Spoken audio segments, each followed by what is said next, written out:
À l'initiative de l'ambassade de la République démocratique du Congo près le Royaume de Belgique, avec le soutien de la cellule d'appui à l'ordonnateur national du FED, il était organisé ce mardi une journée d'échange sur les financements octroyés par la Banque européenne d'investissement BEI aux États ACP. Pour les différents intervenants, il n'était pas seulement question de présenter les interventions de la BEI en faveur des États ACP, mais aussi fournir des informations sur les opportunités de financement des projets. Une présentation de la BEI et de ses actions en Afrique a été exposée par Mme Flavia Palanza, directrice associée de la BEI pour l'Afrique. La Banque européenne pour l'investissement appuie des projets qui génèrent des avantages économiques, sociaux et environnementaux durables. C'est un séminaire qui devrait être très bénéfique pour les deux parties, pour la partie congolaise et également pour la BEI. La BEI qui malheureusement n'a pas de bureau de représentation au Congo, elle a pu faire connaître ses activités, elle a pu faire connaître ses instruments. Elle a pu faire connaître aux entreprises congolaises privées et aux entreprises publiques comment elle peut coopérer et financer des investissements. De notre côté, nous avons également pu mieux comprendre quels sont les besoins et quelles sont les difficultés auxquelles font face les entreprises congolaises et comment peut-être par des formes d'assistance technique nous pouvons essayer de les aider. On essaie d'aborder les différents points de développement en passant par les PME. Les PME sont un point très important pour le développement du pays. C'est pour l'emploi, c'est pour l'innovation. Ils sont le moteur pour promouvoir le développement dans chaque pays. Les participants à ce séminaire ont tous reconnu des avancées considérables du gouvernement congolais pour répondre aux critères d'éligibilité par l'Union européenne, gage de collaboration durable, bien que beaucoup d'autres restent encore à faire. Dans ce lot, on peut noter le manque d'infrastructures publiques de base, la sécurité, le climat des affaires et la coopération régionale.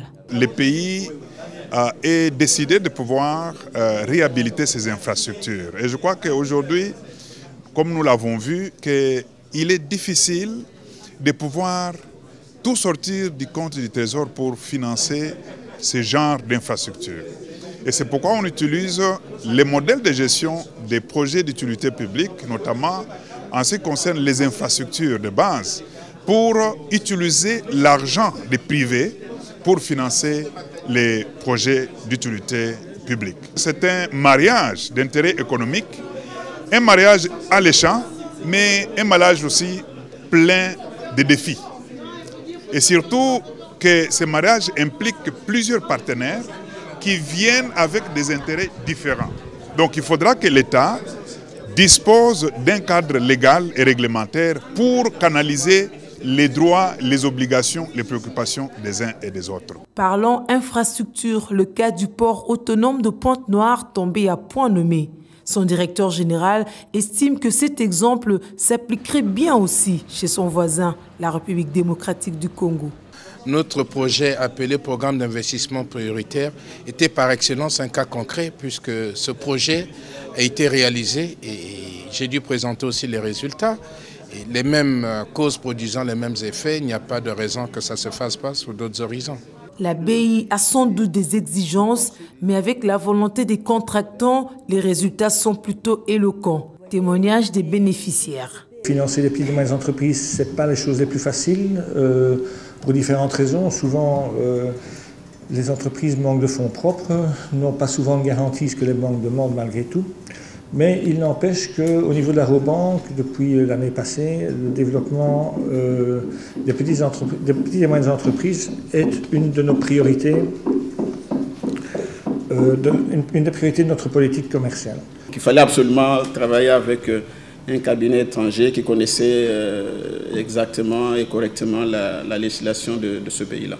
Les obstacles ayant été décrits, le schéma tracé, la disponibilité renouvelée, la balle est donc dans le camp de la République démocratique du Congo pour résorber ses déficits et faire de son économie celle au service de la nation.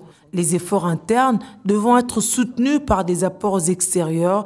Elle a une fois de plus obtenu des assurances de la BEI qui en outre confirme pour la semaine prochaine l'exécution des grands travaux de réhabilitation du fleuve Congo dans son tronçon compris entre Kinshasa et Kisangani.